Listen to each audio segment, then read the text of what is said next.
Welcome to Witch Hunt Podcast. I'm Josh Hutchinson. And I'm Sarah Jack.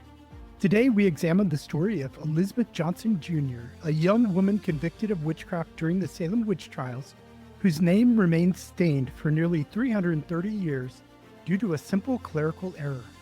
Elizabeth was just 22 years old when she confessed to witchcraft before the magistrates. Like many in Andover, she told colorful tales of devil baptisms and spectral meetings, perhaps hoping confession would save her life. While she narrowly escaped execution thanks to a governor's reprieve, Elizabeth's name was mistakenly left off the 1711 exoneration list. It would take until 2022 for Elizabeth to officially be cleared. Today's guest is no stranger to this podcast. Mary Bingham will share the story of Elizabeth's life, family, and the circumstances that led to both her conviction and her remarkable petition at age 42, when she eloquently asked to have her name cleared. Mary's research brings Elizabeth to life as more than just another witch trial victim. Through court records, family histories, and visits to historical sites, Mary helps us understand who Elizabeth was as a person and why her story matters today. This episode is particularly special to Josh, as Elizabeth is actually his first cousin 9 times removed. And while Elizabeth didn't have direct descendants, her story connects to countless people through extended family lines, making her exoneration all the more poignant. So let's journey back to colonial Andover and discover the woman whose name was almost lost to time, only to become a catalyst for justice movements.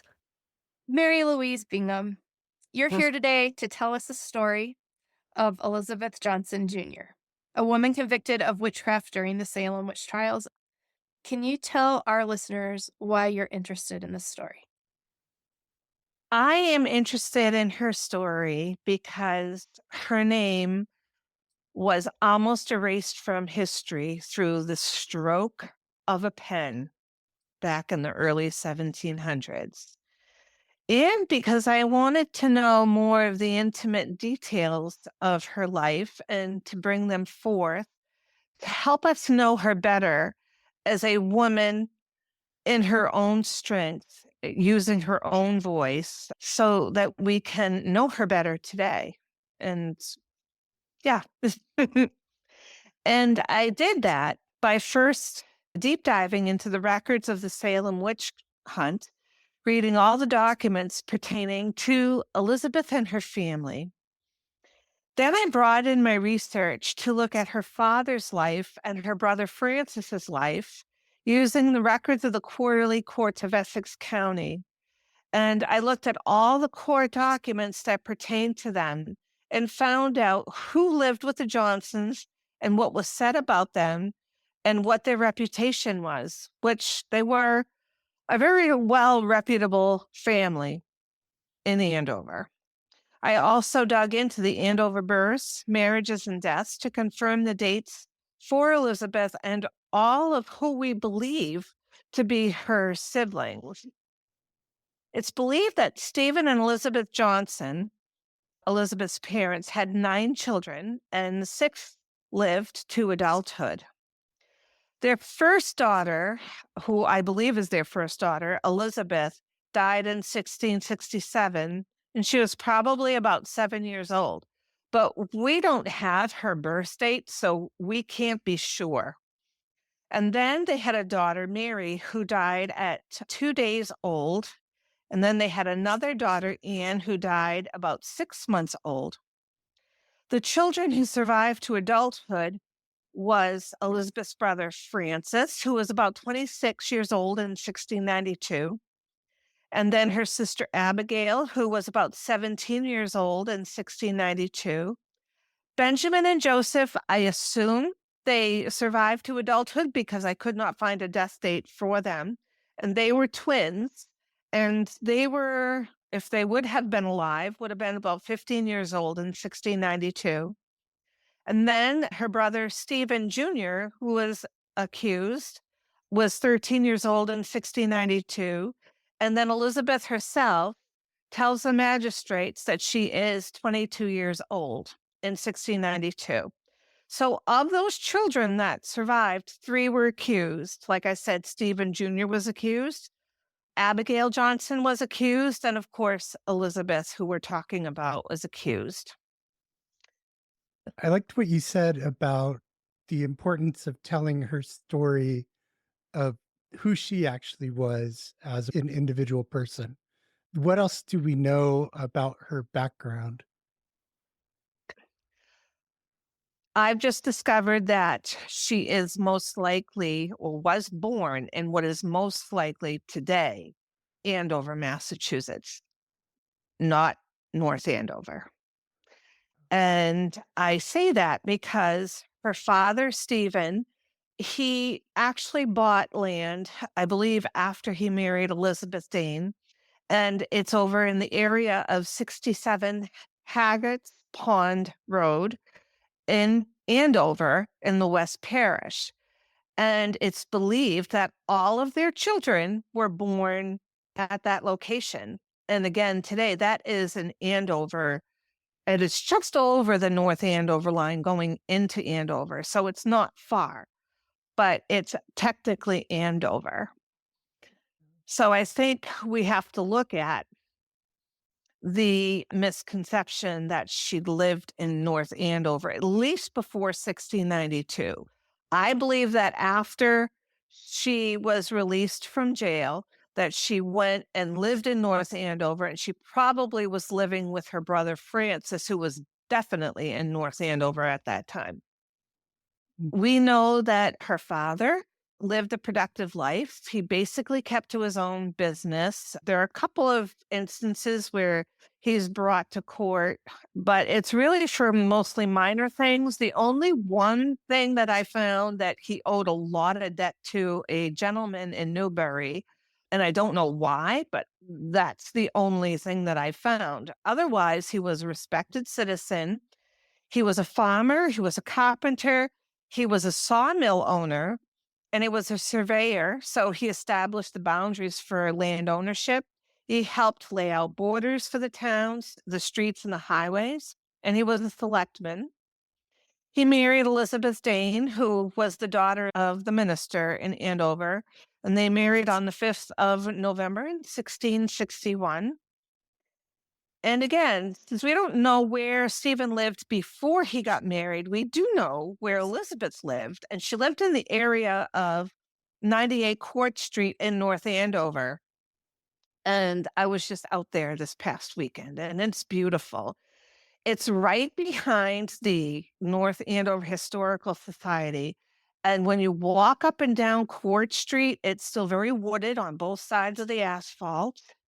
And where his house stood, I was able to look and see through the trees because our leaves are not blooming yet. I could look down to the left, to a little bit west, and see where Simon Bradstreet's house was. And then as I turned to the southeast a little bit, I could see the stone wall of the ancient burial ground. And then just south of that, though I can't see it, probably a mile down from where the Dane family lived is where the Parker family lived. And they lived over by the Common today in North Andover. In fact, their house probably stood where the firehouse is on Johnson Street, no pun intended, on 5 Johnson Street. So it's a beautiful area. And today it is an upscale area, but it really is beautiful. I just want to say that one of the things that I really enjoy about your curiosity and your method of research is how you bring these stories alive by visiting areas that are possible. It's almost like a pop-up book. First, you have your curiosity and you might find some, and I'm making this up because I don't know your process. You can tell me what it really is. But you find these dates and some information online, probably. And then you go and you look in the archives and you look at primary sources, and you don't just confirm dates. You think about, how does this fit into the story, and what is this data telling us about this person? And then you go look, and I just love hearing about your research. So thank you. Well, Thank you. Yes. And that's pretty much what I try to do.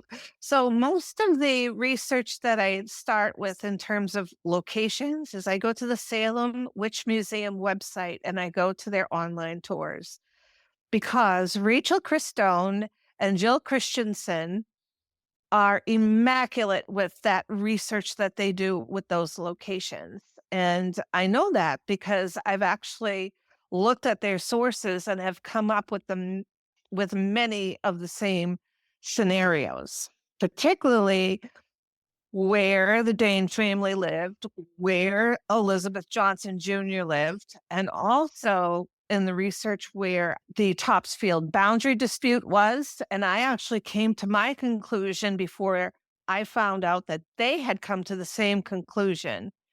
And the fact that we are also researching different locations of other things that are not yet published, and we're coming up pretty much with the same conclusions, really causes me to trust their research. So anyone who's interested, please go visit the Salem Witch Museum, their online tour. It is immaculate. It's awesome. So thank you. Yeah, so if I may continue, Elizabeth and Stephen, they had moved to Andover sometime after their marriage, and again, in the area of 67 Haggett's Pond Road.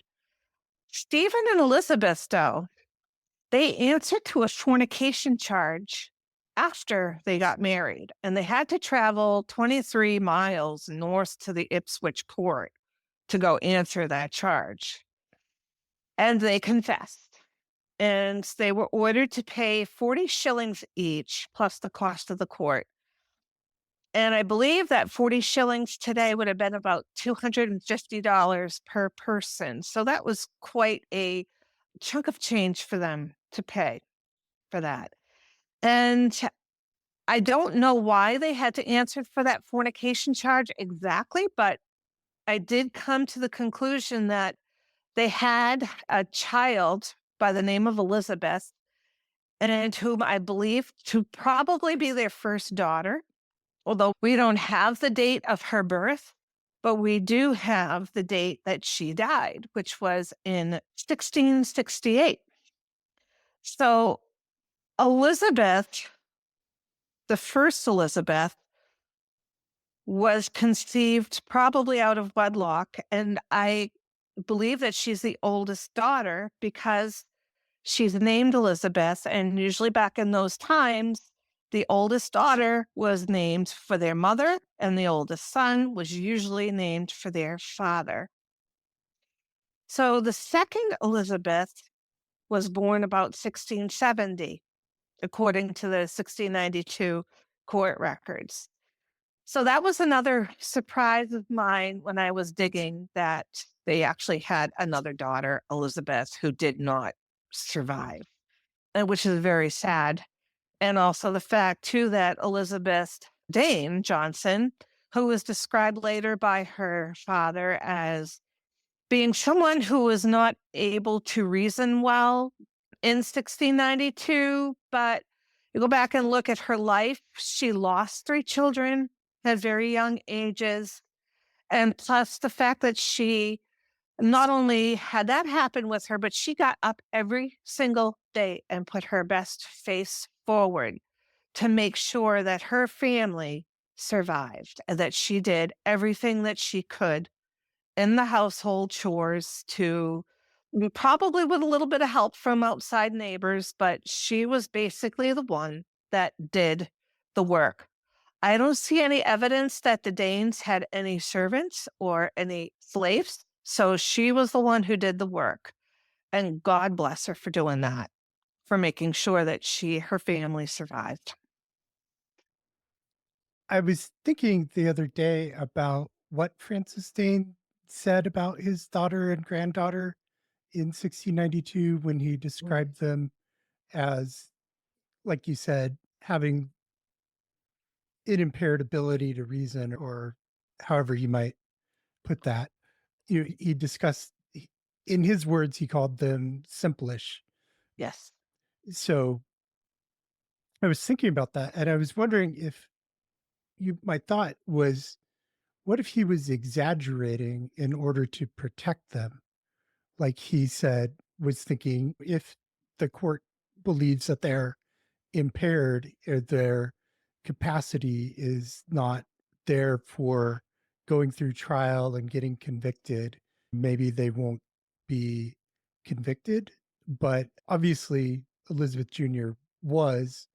So I don't know how much weight it actually would have held. But that was just a thought that came to me. I don't know if you have considered that or if I'm just off base. No, I think that's great that you're considering that because I'd never thought of that.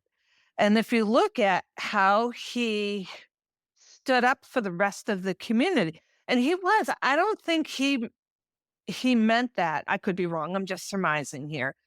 But I don't think he meant that when he spoke of Elizabeth Sr. and Elizabeth Jr. in that way, that he wasn't talking bad about them. He wasn't talking down about them, but he does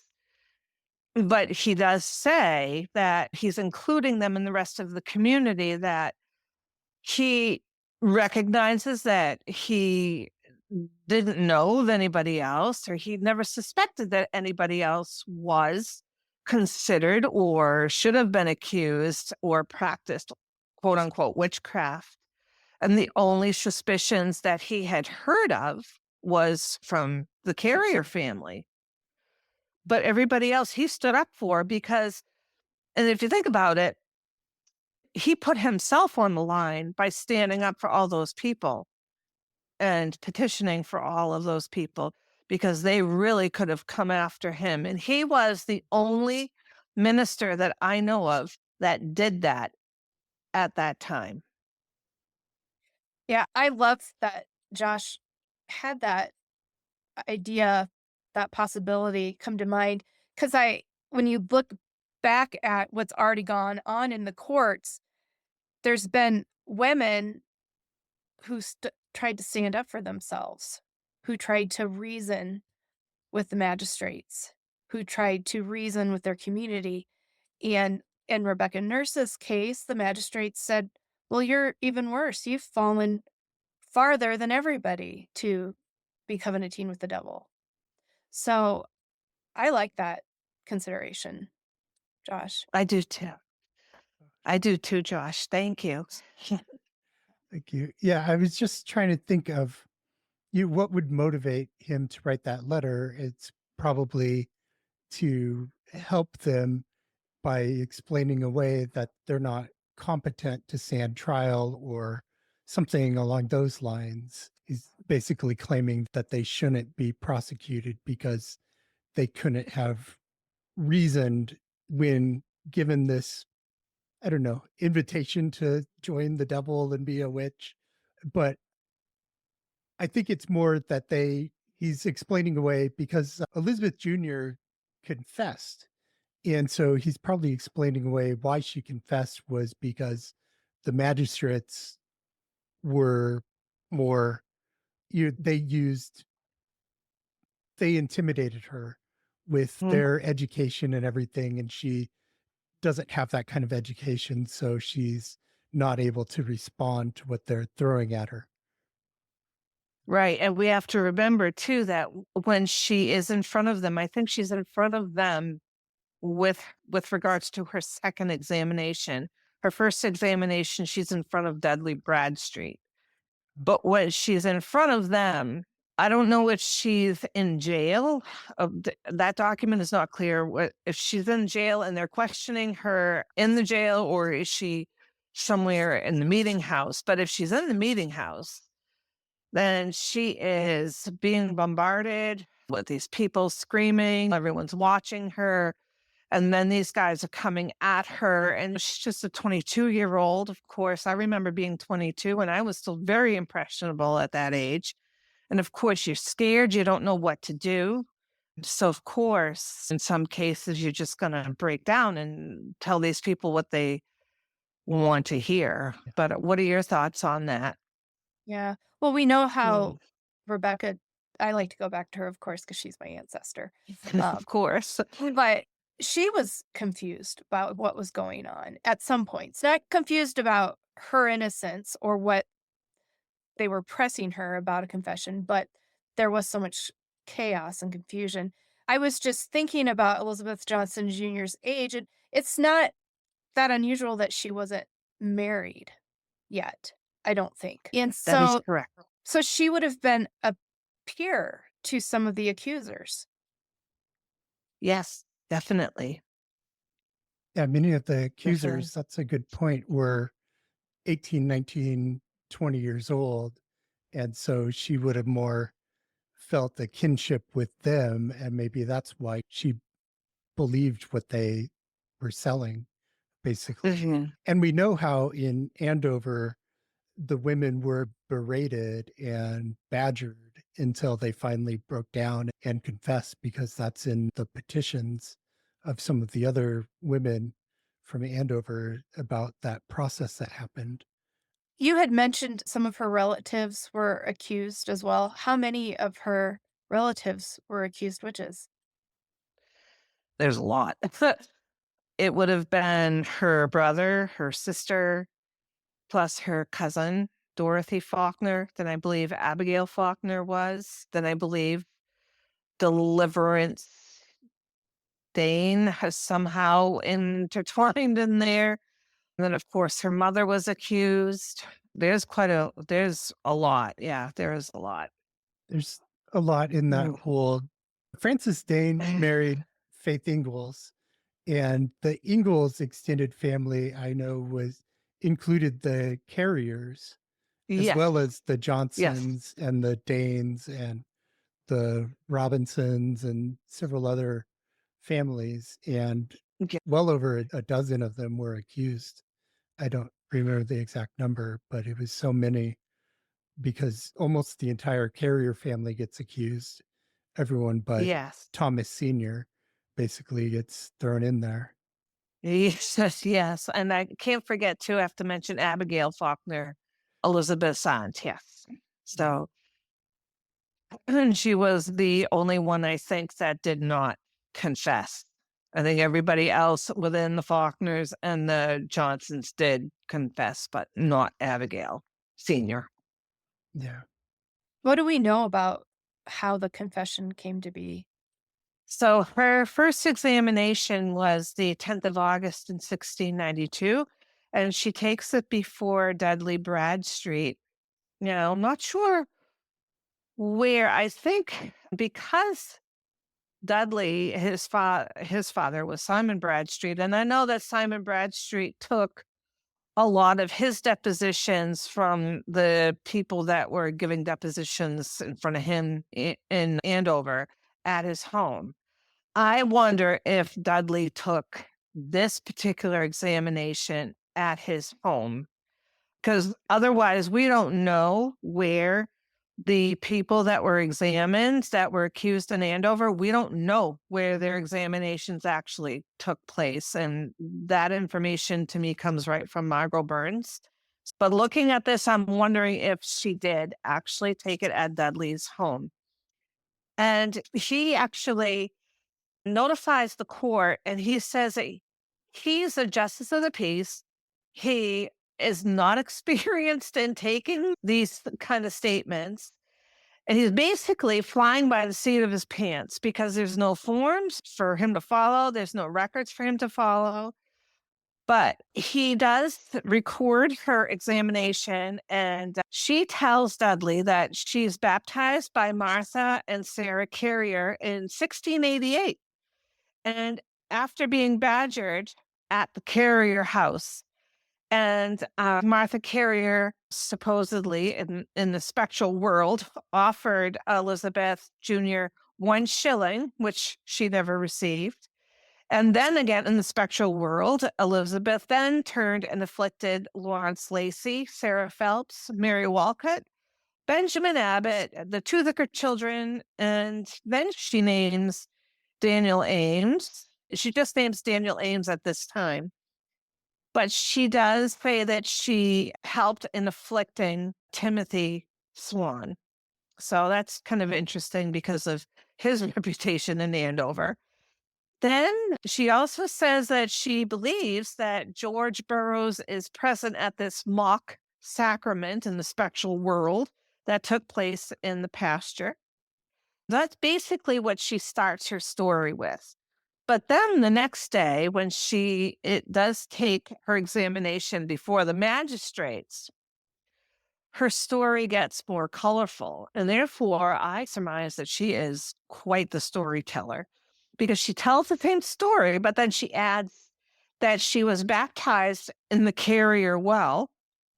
And at the mock meeting, the goal at that sacramental meeting was to take down the kingdom of Christ and set up the devil's kingdom. So she's completely aligning herself before the magistrates in league with the devil. At least she's saying she is.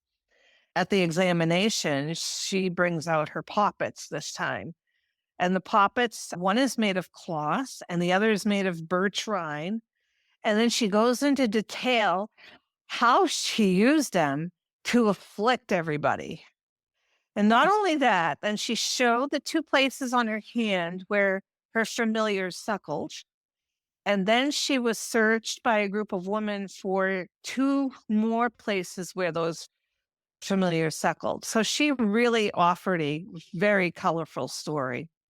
Of course, they find enough evidence, obviously, to hold her over for trial. Yeah. It's so interesting, her confessions, the details that she brings to the story. A lot of them had been circulating based on what the afflicted girls were saying, things about seeing these sabbats and these mock religious. They're having the mock sacraments, and they have this whole hierarchy. Like George Burroughs is a leader at these witch meetings, and all the witches come along and attend, and they drink and dance and eat and make merry. But they're plotting the downfall, like you said, of Christ's Mhm. kingdom. They want to replace it with Satan's kingdom. And that's something that really, I think, was an existential fear that would have been driving a lot of the people, especially the magistrates and ministers. That kind of fear was leading them down this dangerous road to believe that this witchcraft was really happening and to condemn these poor innocent women and men and try these children. Anything went because the whole existence of New England as they knew it was at stake. And she does say, too, I believe in both of those examinations, that Martha Carrier is threatening her physically in the specter world, threatening her, going to kill her, going to do a lot of damage to her. So there is that fear from Elizabeth Jr. that's coming forth. And I think maybe that's how she's trying to voice that fear because she knows no other way. Yeah, and Martha had been so defamed by that point, so slandered, and Cotton Mather later writes of her as being the queen in hell, or actually Mary Lacy Jr. brings up that she's calls her the queen of hell in her confession. So there's all this like real bad misinformation going around about Martha's nature, and she's like this ringleader along with George Burroughs of the witches trying to destroy the church and the colonies. Yeah. And she would have heard Yes. the warning of the downfall from the pulpit, probably from her grandfather, definitely in books and discussions from the Mathers. Yeah. That's true. Yeah. And then I was also just thinking about George Burroughs. And I mean, I know his past kind of put him in conflict with some of the powerful men in 1692. But that idea that if we think there's a witch, then we're going to find the witch. There needed to be a ringleader. There needed to be, I wonder how much that influenced that it became George Burroughs because they needed to have a man in his position leading all the witches. I don't know. If it's him, then it's not other people. I don't know. Yeah, definitely the hierarchical structure of these supposed witch meetings and how they operated was very much like a mirror of the hierarchical and patriarchal structure of the colony and the churches. So, yeah, it made sense for a minister to be leading the witches, to be a man, for one thing, leading the women because they couldn't lead themselves according to thinking at the time. I'm not saying that's at all true. It's definitely not.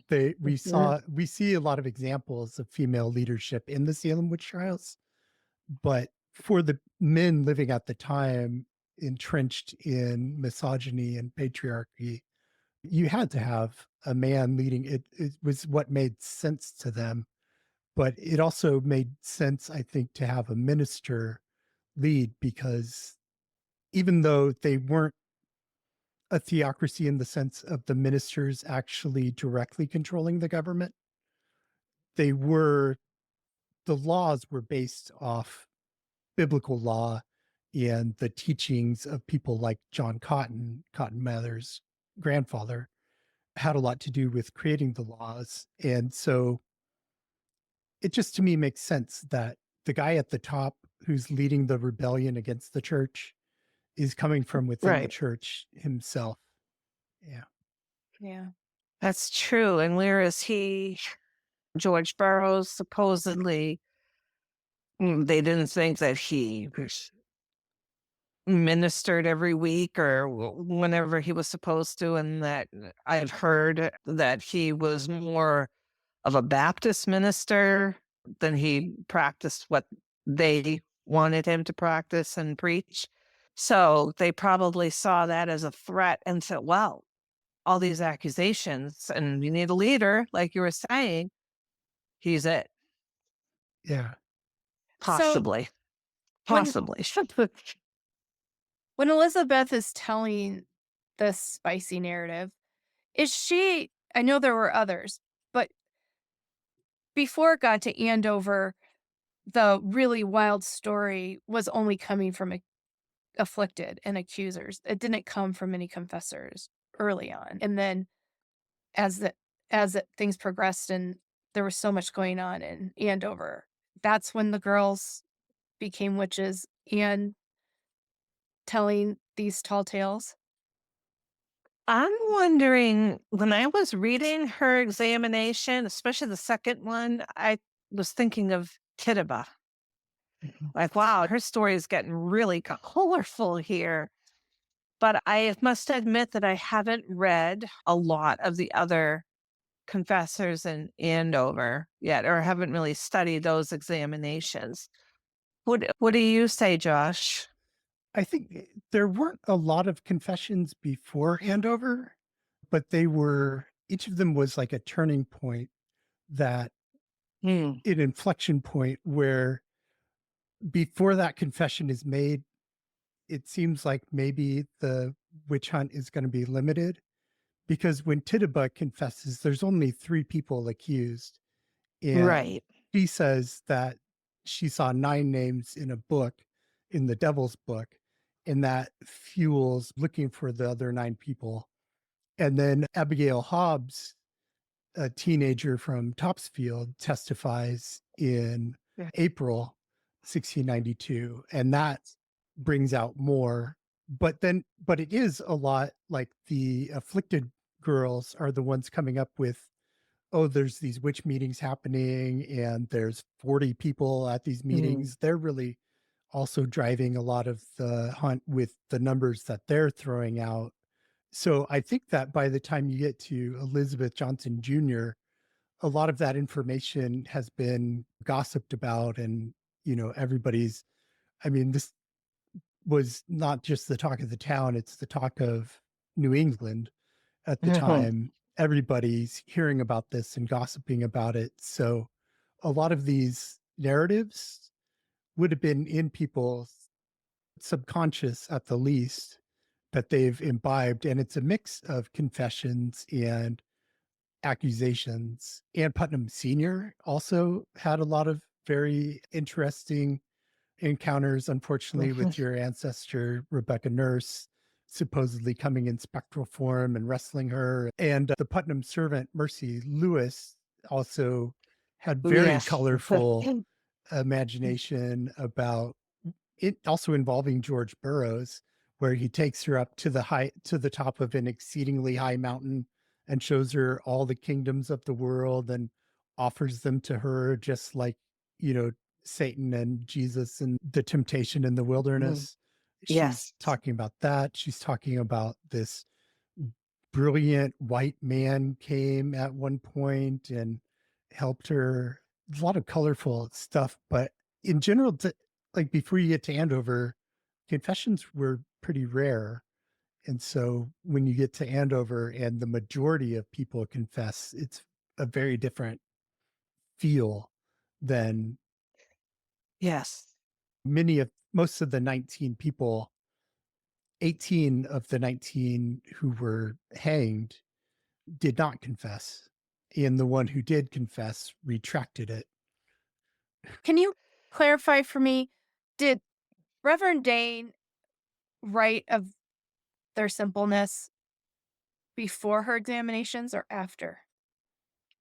Comparatively, she's staying in the herd as far as how dramatic the narrative is.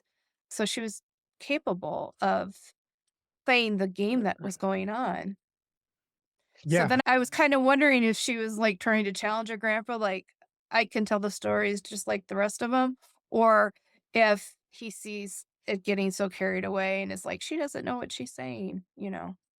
Let me Yeah, just but maybe see she did know here. what she was saying, because there was that rumor going around Andover that people who confessed were not going to be executed. And so she might have been playing actually a pretty intelligent game by confessing, thinking that she was going to get off that way, that they'd be lenient and merciful and let her repent and seek Yeah. forgiveness. It's when her story has the buzzwords in it, she's saying a lot of the religious elements that they would want to hear Mhm. about what the devil's doing. Oh, yeah. Yeah. Her story's aligning, I think, with the magistrate's expectations at the time very closely, because other people in Andover had brought up the devil's baptism in various locations around town. Sarah, Francis Dane made his petition. It's dated in the document as Monday, January 2nd, 1693. And Elizabeth would have still been held for trial because her trial took place on January 11th. Wow. That was Yeah. a long So, ordeal for her. She was in jail about 6 months, I believe. About 6 months. yeah. So, what's interesting about the outcome of her trial is that she was obviously found guilty and she was sentenced to hang. This makes me think that just because you confessed didn't mean that you weren't going to hang. She was definitely sentenced to be hanged.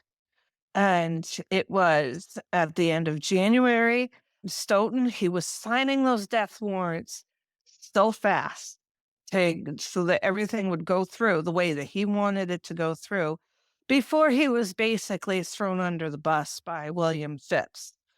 But if William Phips didn't grant that reprieve for those people at the end of January, we would have had more hangings the 1st of February, 1st or 2nd of February. And so she waited 3 weeks in jail, 2 or 3 weeks in jail. She knew what her sentence was. Her family believed that she was going to be hanged. She must have been so frightened for her life at that time. But then again, like I said, the reprieve came through, and Stoughton was so angry that he actually walked off the court. He was supposed to go and sit at the Superior Court in Charleston, and he refused to go. He was so mad. But it happened. They were reprieved. and Elizabeth survived. Thank God. Along with Sarah Wardwell and Mary Post. So she survived, thank God. Yeah, there was also a group of confessors who were condemned in September 1692 who were not hanged. They were allowed to live, but then they were apparently scheduled to also hang along with Elizabeth Johnson Jr. in the same hanging. And that included people like Abigail Hobbs, who would have been the Yes. youngest victim to be hanged. She was 15, but she was a confessor, and it puts the lie to the myth that the people who, like you were saying, that the people who confessed were just going to get off, because they did actually schedule to execute them. They Right. just had kept them alive long enough to testify against others, and then they were going to execute them as well. Yes, exactly. And like her aunt, Abigail Faulkner, if Abigail was not pregnant, she probably would have been in that group because she was, I think her trials were in September, I believe. And then she was held over. She was found, I think she was found guilty, but she was pregnant. Also wanted to drive home that fact that she must have been so frightened. And also, too, we know that after her life, like what happened to her? We know that her family, her brother Francis, had her back. He also had his wife's back because he married his wife, who was Sarah Hawkes, I believe, was the stepdaughter to Samuel Wardwell. And so he was also fighting for her, for restitution for her. He was fighting for restitution for his brother Stephen. He was fighting for restitution for his mother. He was the one that was the center that was taking care of his family. And also, too, we know that she was competent enough to speak for herself afterwards. So Francis petitioned on Elizabeth Jr.'s behalf to remove the attainder from her name. And he summarizes his expenses to maintain only her, just her in this case, to be 3 lira at that time. Now, it's on the reverse side of this petition where the clerk of the court, who was Stephen Sewell, mistakenly wrote that Elizabeth was imprisoned but not condemned, when in reality, she was. And this is the primary reason why her exoneration was overlooked, because her paperwork was basically misfiled. However, she comes forward again and she tells the magistrates, or, informs them that, hey, my name was left off of the attainder. And she's 42 years old at this time, and she speaks so eloquently for herself. Whether or not she actually wrote this petition, we don't know. But the fact is that this petition reflects her confidence in herself to speak for herself, and was asking for their attainder to be removed from her name, to be cleared, basically, to be exonerated along with the rest of them that were being exonerated in 1712. And unfortunately, she was not. Oh, this is her words. To the Honorable, the gentlemen of the committee sitting in Salem, February 19th, 1711, 12, old style. Whereas the Honorable General Court hath lately made an act for taking off the attainder of those that were condemned for witchcraft in the year 1692, I thought meet to inform your honors that I was condemned by the court at Salem in January in the year 1692, as will appear by the records of the trials at said court, but my name is not inserted in said act. being very desirous of the favor of that act, am bold humbly to pray your honors to represent my case to the general court at the next session, that my name may be inserted in that act, if it may be, and that the honorable court would please to allow me something in consideration of my charges by reason of my long imprisonment, which will be thankfully acknowledged as a great favor by your honor's most humble servant, Elizabeth Johnson, Jr. And this petition was written in Andover, February 19th, 1711, 1712. And those are her words. And we believe that she probably would have lived out her life with her brother Francis, as there's no marriage record for her.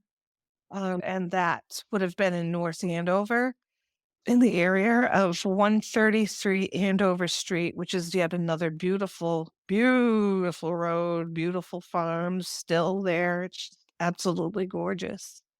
I just wanted to mention kind of what a attainder is.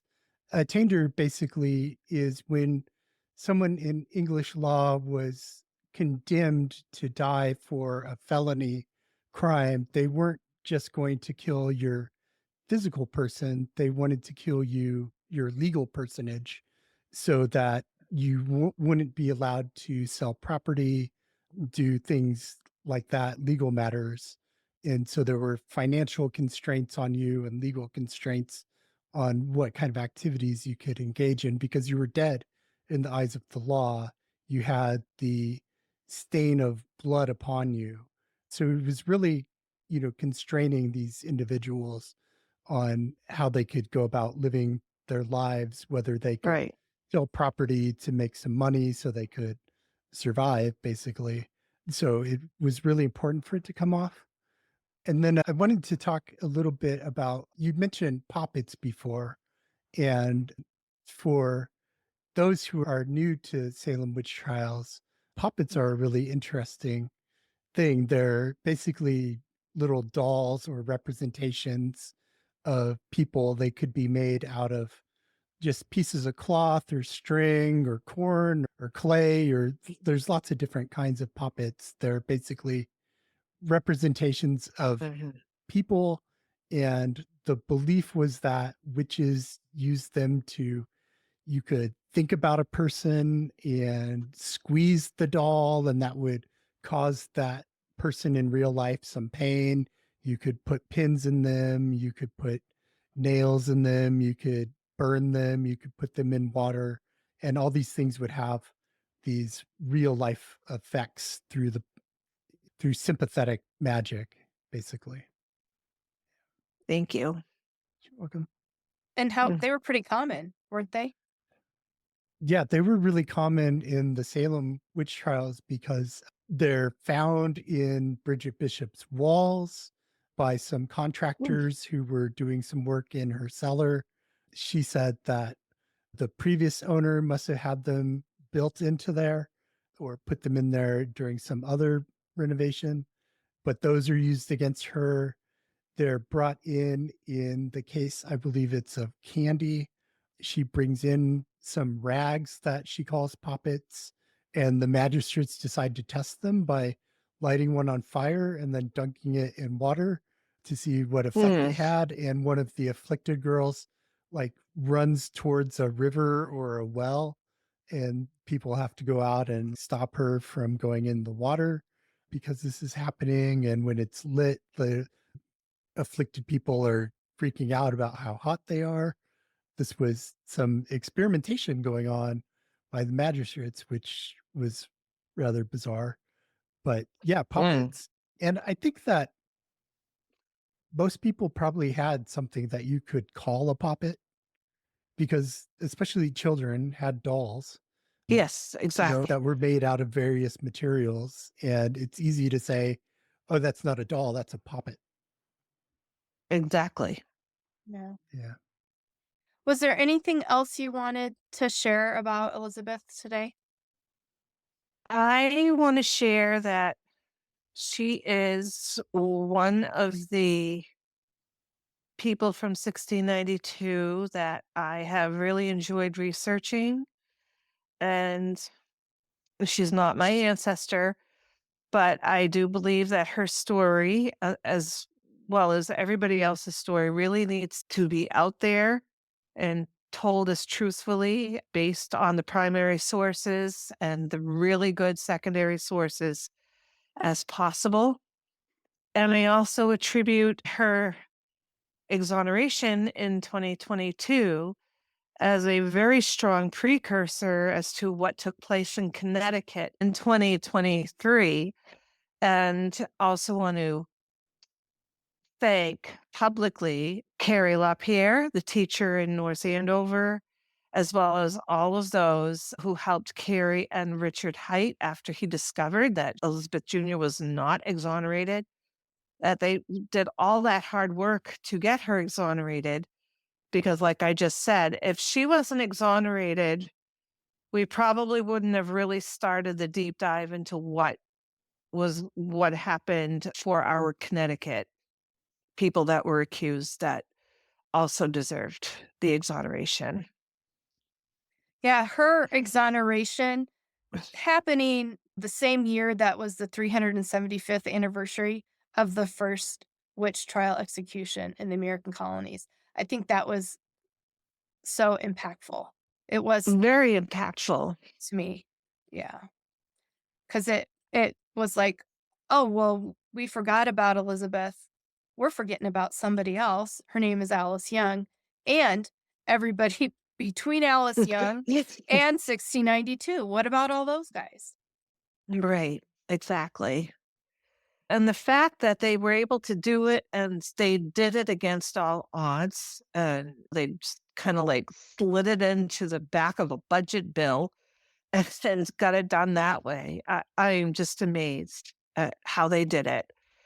She's So being celebrated and researched and talked about now. It's really good. And exactly. I really appreciate the research that you've done to bring her story Thank you. to us. And thank you. And for her to have her own episode, I think that's wonderful. So thank you very much for that. Yeah. And honored to be here doing that with you. Thank you. Yeah, she's my first cousin, 9 times removed or however many. And I appreciate her story being told. And I know she didn't have direct descendants, but she has a lot of cousins and nephews and Yes. nieces out there, and they all care about her and want her story to be told respectfully and properly. And so I thank you for bringing so much to light about her. Thank you. Mm. Thank you. It's an honor to do it with all of you. Mary, what do you think Oh. about the current legislation that was proposed asking for the exoneration of the women in Boston? I think that is wonderful. And again, there's more stories that more people being accused between 1647 and 1692, and those people, they need to be brought to light and their stories need to be told. So, and they need to be exonerated, not only for them, but because of all of the generational trauma that has impacted their many, many millions of descendants living today. So I think it's very important. Thank you. Thank you. Thank you for joining us for this episode of Witch Hunt. Have you subscribed to our YouTube channel? Do it today. Have a great today and a beautiful tomorrow.